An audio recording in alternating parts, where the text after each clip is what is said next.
El día de hoy hablaremos sobre los puentes de hidrógeno y las fuerzas de Van der Waals. Empecemos sabiendo qué son las fuerzas intermoleculares. Las fuerzas o uniones intermoleculares son aquellas interacciones que mantienen unidas las moléculas. Se trata de fuerzas electrostáticas. La presencia de estas fuerzas explican, por ejemplo, las propiedades de los sólidos y los líquidos. Se diferencian de las fuerzas intramoleculares porque éstas corresponden a interacciones que mantienen juntos a los átomos en una molécula. Las fuerzas intermoleculares son mucho más débiles que las fuerzas intramoleculares. Hay varios tipos de fuerzas intermoleculares como las fuerzas de Van der Waals y los puentes de hidrógeno, los cuales veremos a continuación. Antes de mencionar los distintos tipos de fuerzas, es importante entender qué es la polaridad química. La polaridad química es una propiedad de las moléculas que tienden a separar las cargas eléctricas en su estructura. Es una propiedad muy relacionada con las fuerzas intermoleculares, la solubilidad y los puntos de fusión y ebullición. Las moléculas pueden ser clasificadas en moléculas polares, formadas por átomos con electronegatividad muy diferente. El átomo con mayor electronegatividad atrae los electrones del enlace y queda con una densidad de carga negativa sobre él. El átomo con menor electronegatividad queda con una densidad de carga positiva sobre él. Esta distribución de cargas llevará finalmente a la formación de un dipolo, que es un sistema de dos cargas de signos opuestos e igual magnitud. Por otro lado tenemos a las moléculas apolares, formadas por átomos con igual electronegatividad, lo que quiere decir que las fuerzas con las que los átomos que conforman la molécula atraen los electrones del enlace son iguales, produciéndose así la anulación de dichas fuerzas, lo que resulta en un momento dipolar nulo. Ahora sí, veamos qué son las fuerzas de Van der Waals. Son fuerzas intermoleculares que determinan las propiedades físicas de las sustancias. Son fuerzas de estabilización molecular. Suelen ser débiles a comparación con los enlaces químicos ordinarios. Se manifiestan de tres formas particulares: duplo-duplo, duplo-duplo inducido y fuerzas de dispersión. Empecemos por ver las duplo-duplo, que suelen ser interacciones muy fuertes. Las duplo-duplo son interacciones entre moléculas polares, es decir, permanentemente polarizadas. Así, estas moléculas tienen un polo positivo, con densidad de carga positiva, y uno negativo, con densidad de carga negativa, y se orientan de forma que el polo positivo se acerque con el polo negativo. Lo podemos ver en la imagen de abajo. Veamos un ejemplo. Aquí tenemos a una molécula de ácido clorhídrico.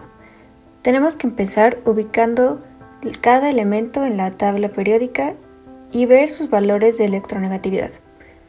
Podemos observar que el cloro es el más electronegativo y el hidrógeno el menos. Entonces, eso va a hacer que se genere un dipolo. El cloro tiene una polaridad más grande que es parcialmente negativa y el hidrógeno tiene una polaridad menor que es parcialmente positiva. Pero, ¿qué pasa cuando se encuentra otra molécula con estas mismas cualidades? Pongamos de ejemplo a otra molécula de ácido clorhídrico.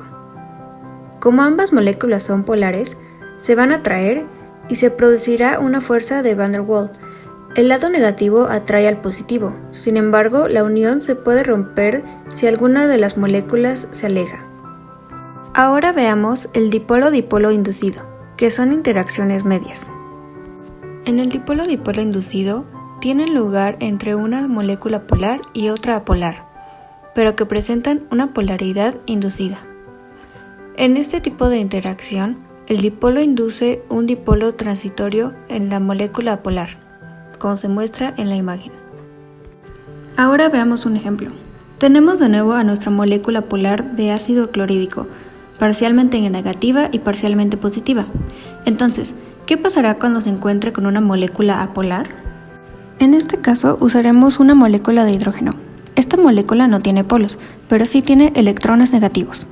Entonces, al encontrarse con la carga negativa del cloro, los electrones de la molécula de hidrógeno se repelen y se pegan hacia el otro lado, lo que hace que ese lado esté más cargado y se forme momentáneamente un dipolo, y asimismo una carga parcialmente negativa y una positiva. permitiendo una pequeña atracción entre ambas moléculas, la cual será más débil que la vista anteriormente. Ahora veamos la última fuerza de Van der Waals, la fuerza de dispersión de London. Estas fuerzas son interacciones que ocurren entre moléculas apolares. El movimiento de electrones en estas moléculas induce dipolos transitorios, lo que provoca cierta atracción entre ellas. Son interacciones muy débiles. Veamos un ejemplo. Tenemos una molécula de cloro que está rodeada por electrones y no presenta polaridad.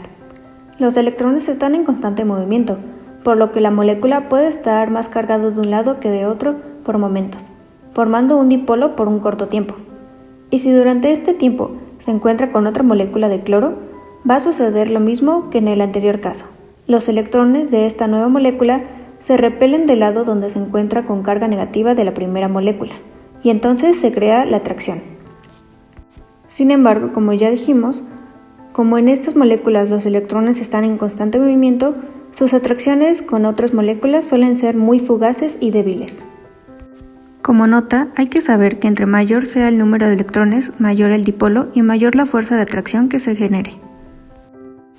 Por último, veamos los puentes de hidrógeno. Los puentes de hidrógeno son enlaces intramoleculares que se establecen entre el hidrógeno y átomos electronegativos, como el flúor, oxígeno o nitrógeno.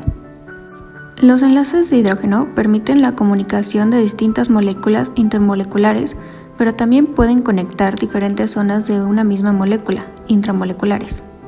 Además, pueden establecerse entre moléculas orgánicas e inorgánicas. Esta fuerza es, por ejemplo, la responsable de mantener la estructura del ADN o de las proteínas y supone uno de los pilares de la naturaleza y la vida. Veamos un ejemplo. Sabemos que los átomos más electronegativos son los que atraen al hidrógeno. Por ejemplo, una molécula de agua que tiene 2 hidrógenos y un oxígeno es una molécula polar, por lo que la parte del oxígeno que es parcialmente negativa va a empezar a atraer a otra molécula de agua del lado de un hidrógeno que es parcialmente positivo. Y este ha sido el tema de hoy. Hasta luego.